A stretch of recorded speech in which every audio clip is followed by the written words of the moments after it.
Education as a way of life, not a curriculum. After much consideration, we have made the executive decision to continue our educational endeavors throughout summer break. But before you come at me with your pitchforks and demand that my child has 2 months of sunny leisure, let me explain. First, we have to ask ourselves what the purpose of education is. What is the point of all of this anyway? Are we educating our children so that they can test well, receive good markings, enter a university, and eventually get a good paying job? Or are we educating for the pursuit of knowledge and wisdom? As for my family, although future employment is a necessity, we choose the latter, to educate the whole person, body, mind, and soul. What does this mean? That means that education goes far beyond mathematics and memorization. Instead, we focus on learning truth, beauty, and nourishing the soul to, over time, develop a wise and capable adult that can find her way under any path that she may choose. So what does this look like? I may speak for myself and my family alone, but for us, this is core academics and unit studies during the school year and learning through life and wonderment for the remainder of the year. This summer, we will spend a copious amount of time reading good and thoughtful literature that sparks our imagination and opens doors of thought that we otherwise would not have considered. We will find ourselves learning about the natural world and our human responsibility to protect it while collecting seashells and spotting dolphins on our beach walk. Learning conversions and fractions will be a joy when we measure our sugar, flour, and butter for summertime cookies, and observing the power of plant medicine and botany whilst making tinctures and salves. Strategy, a family favorite in our household, will be as natural as the moon is to the night sky after hours of playing board games and cards before bed. And our creativity will prosper as we explore different mediums of paint while munching on watermelon on a hot summer day. Many hours will be spent listening to music in the car, and natural discussions of storytelling and poetic lyrics will arise as we drive to our next destination. You see, education does not stop when the curriculum ends and summer break begins. Education is a way of life, of beauty, and of goodness. So for me and my family, we will be continuing our means of education all summer long, making us 1 year closer to becoming lifelong learners.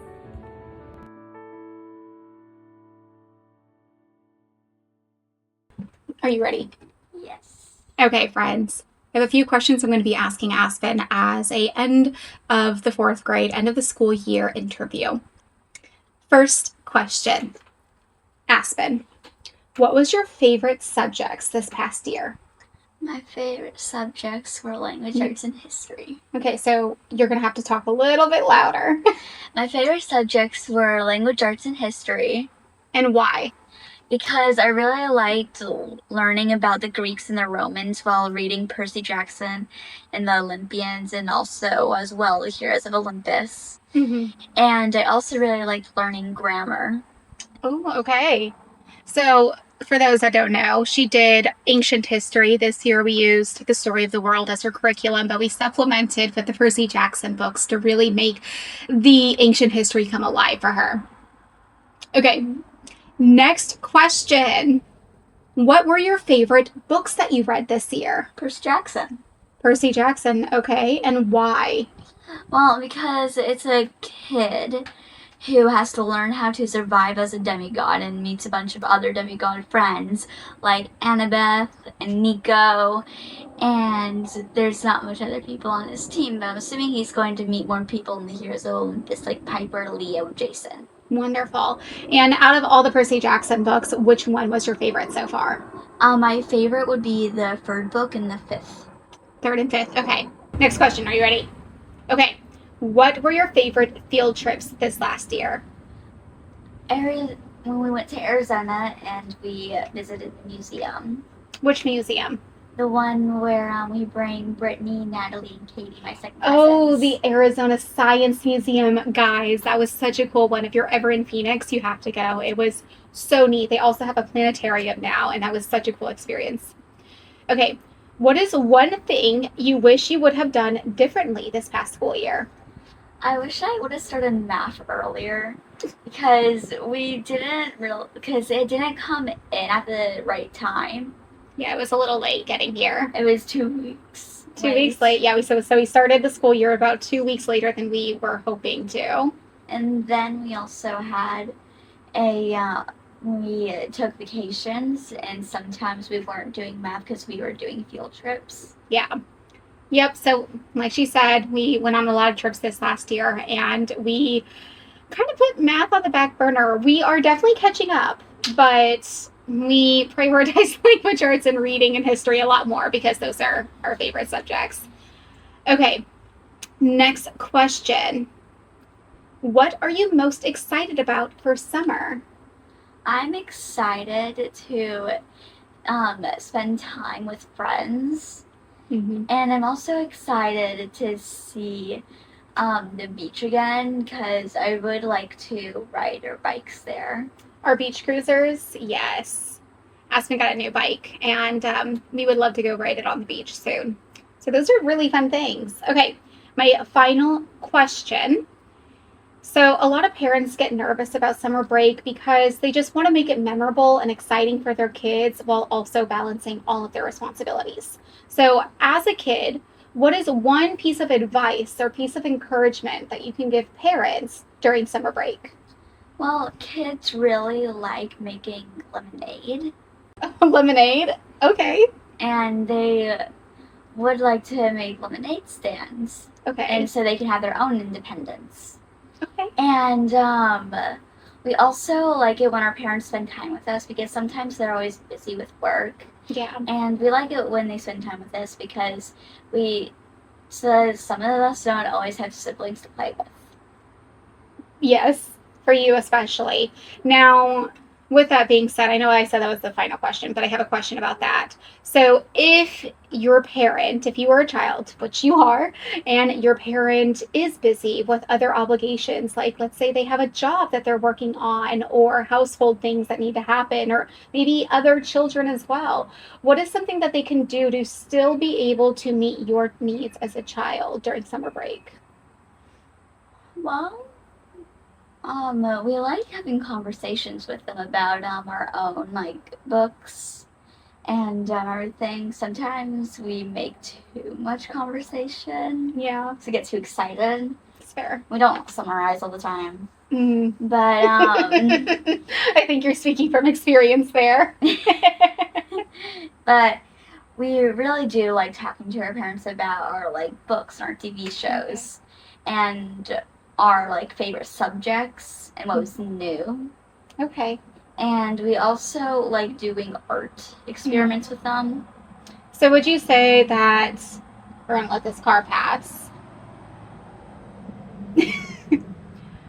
Would you say that the most important thing for parents to remember would be just being present with your kids? Yeah.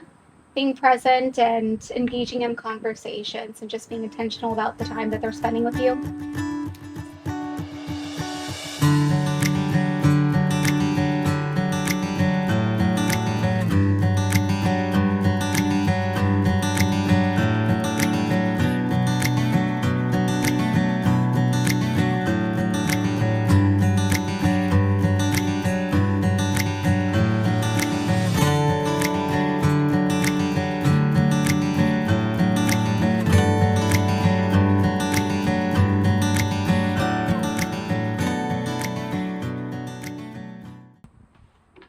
Hello, my beautiful friends. My name is Sadie. I am a homeschooling mom if you are new here, and I also run a photography business out in Charleston, South Carolina. And on this YouTube channel, I like to, one, and first and foremost, de-influence you. I want you to know that it is okay if you don't have this perfectly curated Instagram life. Two, I want to inspire you to be intentional in your motherhood story. And three, I want you to know that it is okay to fall short and life not look the way that maybe you intended it to look, or it might be a little hectic, crazy, whatnot. That doesn't make it any less beautiful. So I just got done interviewing my precious daughter, as you can see, and I really wanted today to talk about summer. because we are so close to summer, guys, and I'm sure that you are slightly excited but also slightly panicking. And I think that goes for whether you're a homeschooling parent or a school parent, I suppose. um, so I have been reading this book called Simplicity Parenting by Kim John Payne, and I have heard about this book by many, many moms, and I can see why. And I'm only one chapter in, but it really sparked some thoughts for me, which is why I wanted to interview my daughter. So the first thought was, summer break is normally this big, exciting time, and sometimes as parents, we feel like we are falling short. But I wanted to see, are we really falling short? Maybe they don't need these lavish vacations and all that. And it turns out, per Aspen, we're good, guys. What they need is for us to be present. They just want us to be present, to have fun with them. We don't need to spend a ton of money. We don't need to take time off of work or any of those things. They just want our undivided attention, to engage in conversations and to make meaningful and lasting memories with them. Being intentional with children is so important for so many reasons, but for me and my family, one of the big things is we have the goal of having a healthy, beautiful relationship, not just now, but when she is 20, 30, 40, 50, all the way through. So that starts here. Those relationships, those future relationships, start today. And the most important thing you can do this summer break is just taking time off of your phone. I'm a sucker about that, by the way. Need to get that one under control. But taking time off your phone, getting rid of distractions for a little bit of time each day, and just engaging with your kids. Some ideas that you can do is, let's say, go strawberry picking, or just get strawberries from the grocery store and make some homemade jam together. Make some cookies. Talk about their favorite book or their favorite characters in a movie that they're enjoying. Maybe go on a hike, or if you live coastal, go to the beach with them. Find some seashells and then look up what those seashells' names are called. If you can take a time to go on a weekend adventure, to go camping or something of the sorts, I think that that would be so special and memory making and legacy making. Keep in mind, guys, that your kids love you. You are doing a wonderful job. All you need to do is just show up for them. Are you gonna drink it?